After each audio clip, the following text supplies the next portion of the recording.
Et dans la même veine, le bolchevisme sanitaire qui nous est imposé, hausse marquée des prescriptions d'antidépresseurs chez les adolescentes. Alors, c'est Le Devoir. Selon les plus récentes données de la Régie de l'assurance maladie du Québec, la RAMQ, obtenues par Le Devoir, le nombre de mineurs à qui ont été prescrits des antidépresseurs a commencé à croître de façon significative à la fin de l'été. En septembre, elles étaient déjà 11 % plus nombreuses à recevoir ces médicaments psychoactifs qu'à la même date en 2019 et jusqu'à 21 % de plus en décembre 2020 par rapport à 2019. 21 %, un cinquième.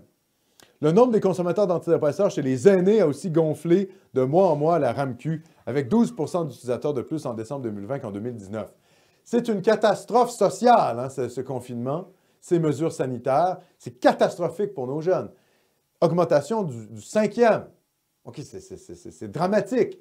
Tout ça pour un virus qui tue très peu. Et quand il tue les personnes extrêmement âgées. Donc, je le redis, il faut protéger les personnes extrêmement âgées. Puis le reste de la société, voilà, il faut revenir à la normale.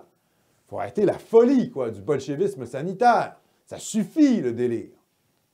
On est en train d'empoisonner nos jeunes avec des médicaments, là. C'est quand même ce qui est en train de se passer.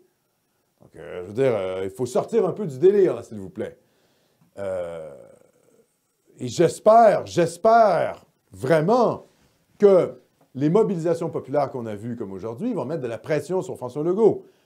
Je vois des trucs passer sur Internet, on nous dit « Ah, est-ce qu'on va sortir le gouvernement Legault? » Je ne pense pas qu'il va être sorti, je pense même qu'il va être réélu, le gouvernement Legault. Plus fort qu'il était. Plus fort qu'il était, parce que le Parti québécois va s'effondrer et les gens vont voter pour la CAQ. Parce qu'on répond à un commentaire d'Olivier qui dit « Plus de gens sont morts des conséquences de la dictature de Legault de la COVID, pas besoin d'en rajouter, le monde ne comprenne pas ça. » Mais en réalité, on est beaucoup à penser que ça a été déficient.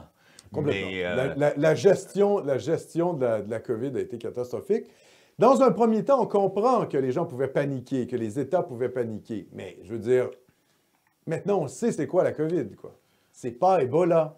C'est pas la peste noire. Il faut en revenir. OK? Donc, il faut le retour à la normale. Tout ce truc de masque pour les jeunes dans les écoles primaires, tout ça, c'est de la folie, Il faut sortir de ça. Donc, il faut revenir à la normale. Vraiment, il faut revenir à la normale. Et l'impact social que ça a sur les jeunes est catastrophique.